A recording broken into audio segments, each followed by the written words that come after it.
Good morning. Study learner channel में आपका स्वागत है। मैं कृष्ण मोहन। आज हम लोग नंबर सिस्टम का कुछ स्पेशल क्वेश्चंस देखेंगे जो एग्जाम में मैक्सिमम टाइम देखने को मिलता है। चलिए स्टार्ट करते हैं। कुछ क्वेश्चन इस प्रकार है। पहले हम लोग ट्रिक को समझेंगे, कॉन्सेप्ट को सीखेंगे, फिर से इम्प्लीमेंट करेंगे।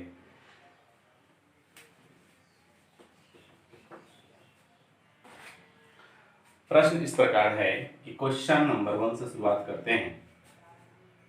क्वेश्चन इस तरह से रहेगा, √6 प्लस √6 इस तरह से डॉट डॉट पूछेगा कि बताइए क्या होगा, इक्वल टू क्या होगा। इस तरह के प्रश्न को बनाने के लिए हमें ध्यान रखना है कि इसके जो डिजिट दिए गए हैं, अंक दिए गए हैं, इसके फैक्टर मतलब इसका गुणनखंड ऐसा तोड़ना है जिसके डिफरेंस जो हो एक हो, अंतर क्या हो, एक हो। अब कैसे तोड़ेंगे? हम जानते हैं कि 3 का जो 3 2 जा क्या होता है, 2 3 जा 6 होता है, 2 3 जा 6 होता है। अब इस दोनों का जो डिफरेंस है, अंतर कितना का है, एक का है। जब ऐसा प्रश्न रहे और प्लस साइन क्या चीज का हो, प्लस का हो, तो बड़ा वाला संख्या को हम लेते हैं और इसका आंसर 3 आएगा। लेकिन प्रश्न इस प्रकार हो कि इसमें प्लस का नहीं रह के माइनस का साइन हो, क्या चीज का साइन हो, माइनस का साइन हो, और आपसे पूछा जाए कि इक्वल टू बताएं क्या है, इस तरह से डॉट डॉट मतलब आगे तक भी सीरीज हो, तो क्या होगा। जब माइनस का साइन हो तो हमेशा क्या लेंगे, 2 लेंगे, तो आंसर अब क्या होगा, 2 होगा। चलिए कुछ और प्रश्न लेते हैं, उसको करके देखते हैं।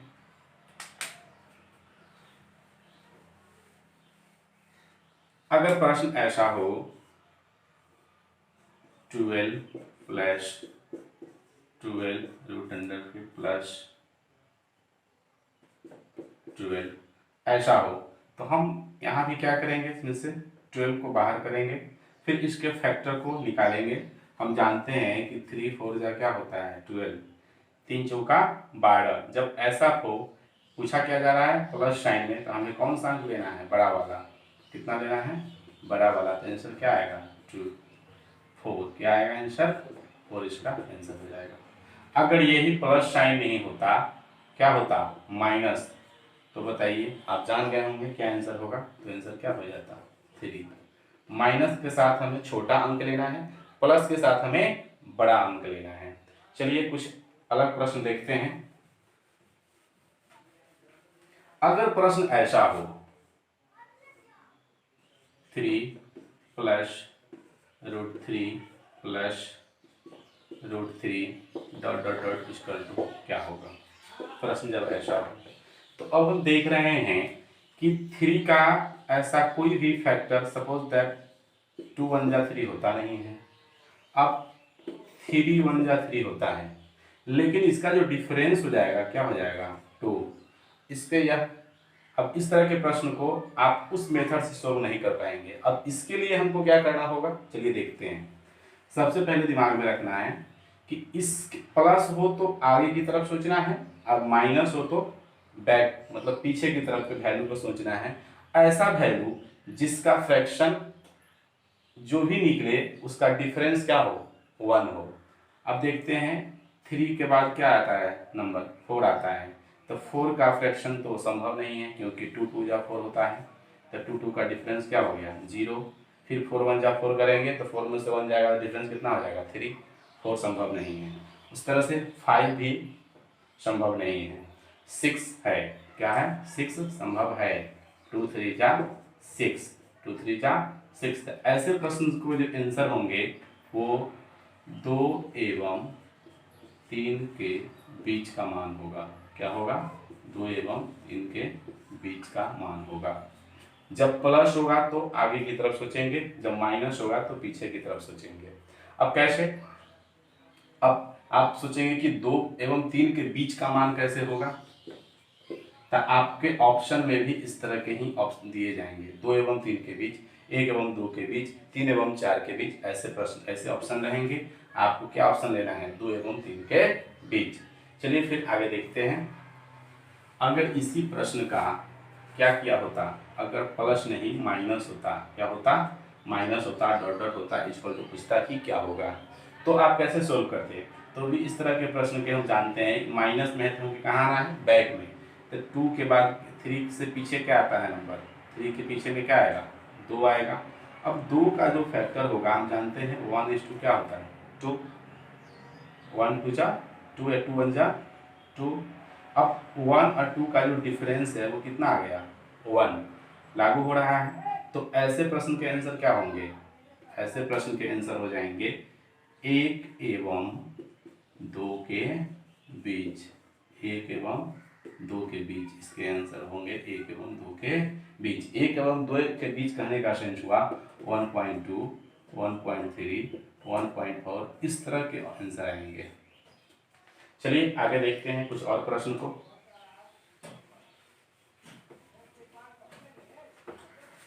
प्रश्न लेते हैं हम, अगर 5 होता, 5 प्लस √5 प्लस √5 फिर dot dot dot equal to क्या होता, तो आप इसे सोल्व कर पाएंगे। आपने पिछले प्रश्न में सीखा है, हमने क्या सीखा है कि आगे जब 5 हो तो हमें आगे वाले नंबर को बढ़ाना है, अगर प्लस हो तो हमको क्या करना है, आगे की तरफ ऐसे वैल्यू को पास पहुंचना है जिसका फ्रैक्शन और उस फ्रैक्शन का डिफरेंस कितना होना चाहिए, 1। और जब माइनस का साइन हो तो पीछे वाले वैल्यू के पास जाना है और ऐसे वैल्यू के पास जाना है जिसका डिफरेंस, फ्रैक्शन का डिफरेंस कितना आना चाहिए, 1। तो हमने देखा 5 के बाद क्या आता है 6, क्योंकि 5 का तो कोई एग्जैक्ट फ्रैक्शन है नहीं, क्योंकि 5 1 जब 5 होता है, इस दोनों का डिफरेंस कितना हो जाएगा 4, हमको डिफरेंस कितना लाना है 1, इसलिए 5 नहीं होगा। अब 6 में देखते हैं, तो 6 का हमने तो कितने बार इंप्लीमेंट किया, 2 3 जा 6, डिफरेंस इज इक्वल टू 1। तो इसका जो आंसर होगा क्या होगा, 2 एवं 3 के बीच। अब आप सोच रहे होंगे कि सभी प्रश्न के आंसर 2 एवं 3 के बीच आ रहा है, तो कहीं कहीं 2 एवं 2.2 आएगा, किसी का 2.3 आएगा, किसी का 2.4 आएगा, ऐसे आंसर आएंगे। चलिए अब आगे देखते हैं माइनस में। इसी क्वेश्चन के अगर माइनस कर लिया जाए, क्या कर लिया जाए, माइनस कर लिया जाए, इस तरह से कर दिया जाए, तो अब आंसर क्या होंगे। तब हमको आगे की तरफ नहीं बैक में जाना है। तब 5 से नीचा 4 का फ्रैक्शन नहीं होगा, अगर फ्रैक्शन होगा लेकिन उसका डिफरेंस 1 नहीं होगा। अब चलते हैं 3 1 जा 3 नहीं होगा, फिर 2 पे चलते हैं, किस पे, 2 पे। 2 का फ्रैक्शन हम जानते हैं 1 गुने 2, डिफरेंस इक्वल टू 1, अंतर 1 निकला। तब इसका आंसर क्या होगा, इसका जो आंसर आएगा वो क्या आएगा, 1 एवं 2 के बीच का जो मान होगा वही इसका क्या होगा, आंसर होगा। चलिए फिर अगला प्रश्न को देखते हैं।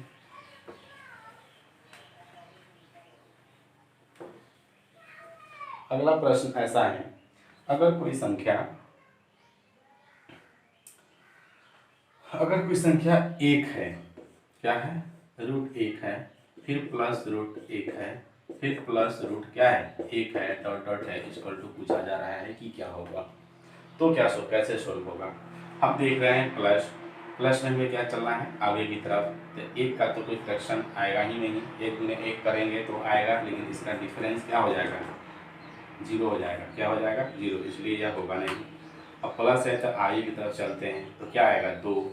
अब 2 का जो फ्रैक्शन कितना होता है 2 और 1, डिफरेंस क्या आ जा रहा है 1, तो इसका भी आंसर क्या हो जाएगा 1 एवं 2 के बीच। अगर माइनस होता तो क्या होता, अगर इसी प्रश्न का आंसर प्लस में नहीं होके इस वैल्यू जो होता माइनस में होता तो क्या होता। अगर माइनस में होगा तो इसका आंसर कैसा, हमको बैक में जाना है। अब क्या रखेंगे 0। अब देख रहे हैं कि 0 को अगर 1 से गुना किया जाए 0 को तो क्या आ जाएगा, 1 से 0 में गुना करने पे भी 0 और 0 से मल्टीप्लाई करने पे भी 0। अब 0 और 1 का जो डिफरेंस भी हो रहा है वो भी क्या आ रहा है 1 आ रहा है ना, तो इसका जो आंसर होगा वो 0 एवं 1 के बीच में होगा। मतलब 0.1 से लेकर 0.2 इस तरह से करते हुए 1 के बीच में इसका आंसर होगा। उम्मीद है कि आपको यह समझ में आ रहा होगा। चलिए आगे देखते हैं। अब प्रश्न कहीं इस प्रकार हो, पहले तो हम लोगों ने सिर्फ ऐड और सब्ट्रैक्ट मतलब प्लस माइनस पे और डॉट डॉट पे देखा है। जब प्लस माइनस का साइन होता है तो क्वेश्चन हमेशा डॉट डॉट दे के आएगा आपको और पूछेगा कि इक्वल टू बताइए, बराबर में बताइए कि क्या होगा। लेकिन जब मल्टीपल में रहे, इस तरह का क्वेश्चन रहे कि √2 मल्टीपल 2 मल्टीपल फिर √2, इस तरह के प्रश्न रहे जिसमें डॉट डॉट हो भी सकता है और डॉट डॉट नहीं भी हो सकता है। डॉट डॉट कहने का मतलब सीक्वेंस आगे भी गया है और डॉट डॉट नहीं कहने का मतलब मात्र √2 के अंतर्गत फिर √2 है, ऐसा है। तो जब डॉट डॉट लगा रहे तो जो वैल्यू होगा वही आंसर होगा, जो वैल्यू है वही आंसर होगा। लेकिन अगर डॉट डॉट नहीं लगा रहे तो आंसर क्या होगा? अगर डॉट डॉट नहीं लगा रहे तो आंसर क्या होगा? चलिए दूसरे प्रश्न में समझते हैं। प्रश्न इस प्रकार हो, √5 मल्टीप्लाई √5 और डॉट डॉट नहीं लगा हो, इसका टू पूछा जाए कि क्या होगा। तो ऐसे प्रश्न के लिए कितने बार 5 है? 3 टाइम्स है, तो 3 टाइम्स हम क्या करेंगे? 2 से मल्टीप्लाई करेंगे। कितना आ जाएगा? 2 दूनी 4, 4 दूनी 8 और इसके घात में क्या है? 2 छुपा है और कितना आया? 8, तो इसके पावर रखेंगे 8 और 8 में से 1 घटाना है। कितना घटाना है? 1, 7। आंसर हो गया मेरा। अगर डॉट डॉट नहीं रहे तो, अगर प्रश्न इस तरह के आए तो। चलिए फिर और कुछ प्रश्न लेते हैं, देखते हैं उसे करके। सपोज दैट प्रश्न ऐसा हो, 3 हो रूट अंडर फिर 3 हो रूट अंडर फिर 3 हो, ये सब क्या है? मल्टीप्लाई में है। अगर डॉट डॉट नहीं लगा हो, पूछे कि बताएं कि क्या होगा।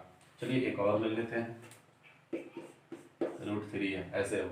अब पूछा जाए आपसे कि बताइए इक्वल टू क्या होगा। तो ऐसे प्रश्न को हम कैसे सोल्व करेंगे?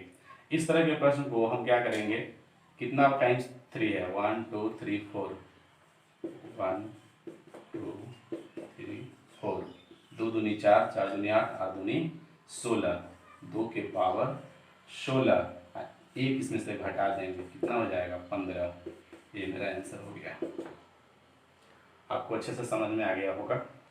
चलिए आज के लिए इतना ही। फिर हम अगले वीडियो में हम लोग नंबर सिस्टम का ऐसे प्रश्न को लेके आ रहे हैं जो क्वेश्चन बार बार एग्जाम में आते हैं और हम लोगों ने जितने भी सारे कॉन्सेप्ट्स पढ़ा है उस पर आधारित हम 2-3 वीडियो देखेंगे जिसमें सिर्फ प्रश्न कराए जाएंगे। आप अच्छे से करें। पार्ट 1 में जो वीडियो दिया गया है वहाँ से आप वीडियो को देखकर PDF से डिस्क्रिप्शन से PDF को डाउनलोड करें और क्वेश्चन को लगाएं। आज के लिए इतना ही। Thanks for watching.